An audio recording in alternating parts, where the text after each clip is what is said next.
Steal from me when I'm not home.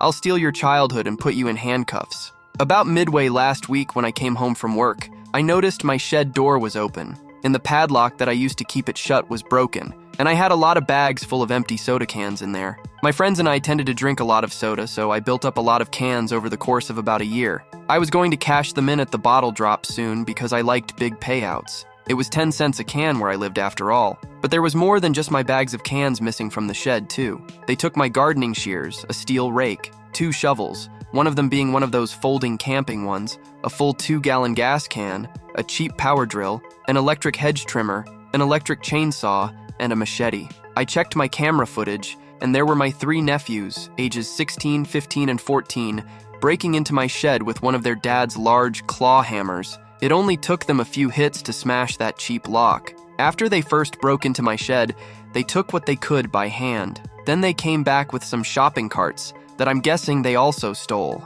It took them a few trips to get all of the cans, and they didn't bother to even try and close the door when they were done. My sister and brother-in-law first denied their kids having stolen anything from me, so I went to their house and showed them the security footage from my cameras. I'd not told them that I had cameras installed, and the reason I had the cameras put in was because of prior thefts by my nephews. It started with food and snacks, and then moved on to DVDs and video games, then pretty much anything they thought they could smuggle out after that. And anytime I made them return stolen stuff they'd stolen from me, I was treated like the bad guy and then got the fakest apologies I've ever heard. And they never got in much trouble from their parents either. The final straw was last year, when my nephews broke into my house and stole 3 6-packs of my favorite blood orange beer from my fridge. They used my hidden spare key to get in, and also took a huge dump in one of my bathrooms, and not only didn't flush, but also peed all over the floor. I was pretty sure it was intentional.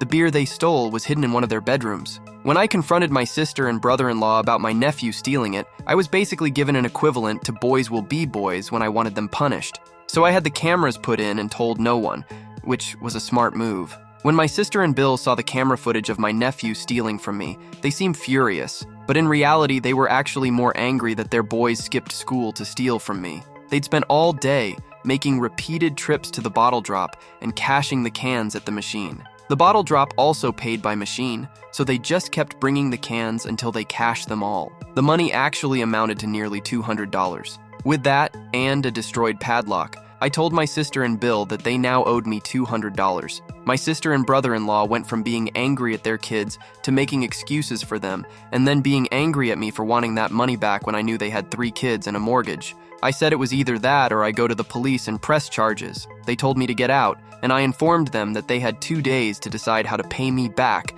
before I called the cops. I got back everything else my nephew stole, machete and gas gun included, though they'd already used the gas for something. Over the next couple of days, my sister and brother-in-law were blowing up my phone with a ton of messages, both verbal and text. At first they were calling me heartless because it was right after the holidays, and they had 3 kids and a mortgage. Then they started gaslighting me. They even started threatening me, and all of this would go in a repeating cycle. My nephews chimed in from another cell phone and were sending me lots of messages of their own. They were more fake apologies and gaslighting. My eldest nephew even sent me a picture of himself holding a soda can and giving me the middle finger. I guess they weren't taking my threats of going to police seriously because family. I last spoke with my sister and brother-in-law. They refused to negotiate any sort of method of repayment for what my nephews did, even when I suggested they just sell the video games that were purchased with the money from the cans. Then they had the audacity to say you actually tempted your nephews by having the cans in your shed to begin with.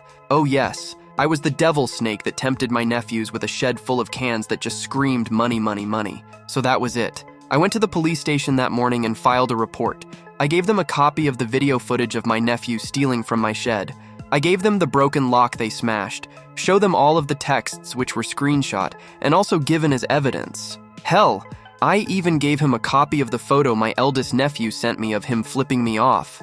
I did tell police that I found it worrisome that my nephews had taken the machete, but they classified it as a tool, especially since they took a lot of other actual tools. So fair enough on that, I suppose. My nephews were indeed arrested on Saturday. Police came to their house, and my sister and brother-in-law were forced to let them in because they had a warrant. Apparently, all 3 of my nephews went from being cocky little idiots to crying like babies when they were being put in cuffs. I knew this because of a neighbor I was acquainted with, who sort of friends with my sister, and was there to see it. Shortly after the arrest, my sister and brother-in-law were blowing up my phone again. They weren't able to get their kids out of jail till Monday morning, and now the boys were being charged with larceny, willful destruction of property, vandalism, and harassment. The police took this whole case pretty seriously, as there have been complaints about my nephews for some time, but nothing was proven until now. The past few months, bags of cans had actually been going missing all over the area.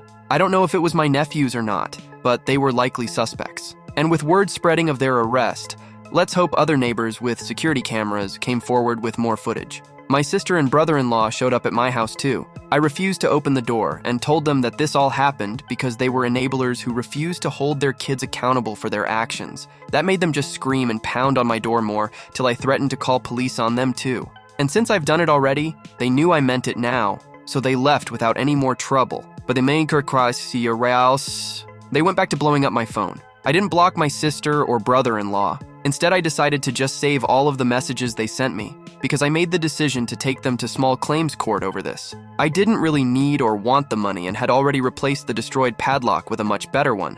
However, the kids weren't the only ones who needed to be taught a lesson. In the end, I hope that put them in enough of a hole that they learned not to screw with me ever again. I also had the full support of my family on this. They were all supporting me because my nephews had stolen from them too. After banning my nephews from my house, some of them did the same. I pushed for my nephews to get community service, and they stood around griping and acted like the whole world was against them. Perhaps a few hundred hours of unpaid work would teach them some manners. They've been spoiled far too much.